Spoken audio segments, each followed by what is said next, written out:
এই তোরে বলছি না তুই আমার চোখের সামনে কোনোদিন আসবি না।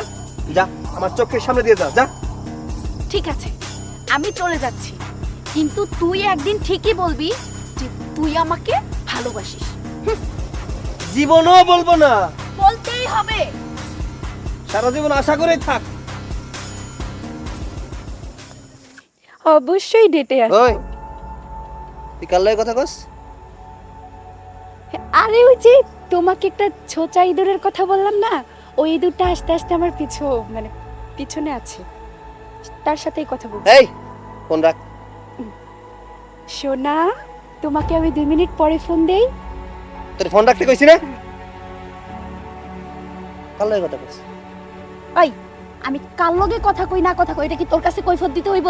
তুই কিন্তু বেশি কথা কইতাছস। তুই বেশি কথা কইতাছস। থাপড়ায় কিন্তু দাঁত ফালাই দিমু আমি। আমিও থাপড়ায় তোর সবগুলা দাঁত ফালাই দেব। বেশি হইতাছে কিন্তু এবার। বেশি হওয়ার কিছুই দেখোস তাই তুই এখন দেখবি। খালি বাড়ি দেখাবি কেন কি? তুই দেখাবি কি? এই দেখতে চাস আমি তোরে দেখাবো আজকে। কি শুরু করলি তো? মা হ্যাঁ, কি হইছে তোকে? মা এই ডাইনি যে বাড়িতে আছে সেই বাড়িতে আমার মিষ্টি বাইডারে আমি বিয়া হইতে দিব না। আরে বাবা, মাথাটা একটু ঠান্ডা কর।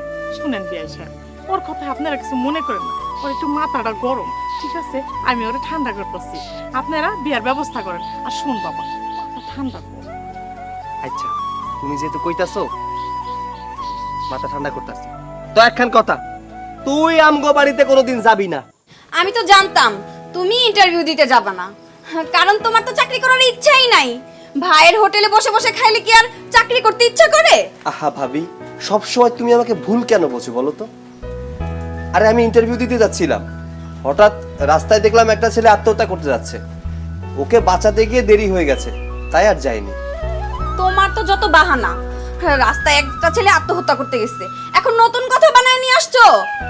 ভাবি একটা কথা শুনে রাখো, সব সময় তোমার এই বকুনি শুনি, তুমি আবার ভাবি, তুমি আমার মা না, এত শাসন ভালো না।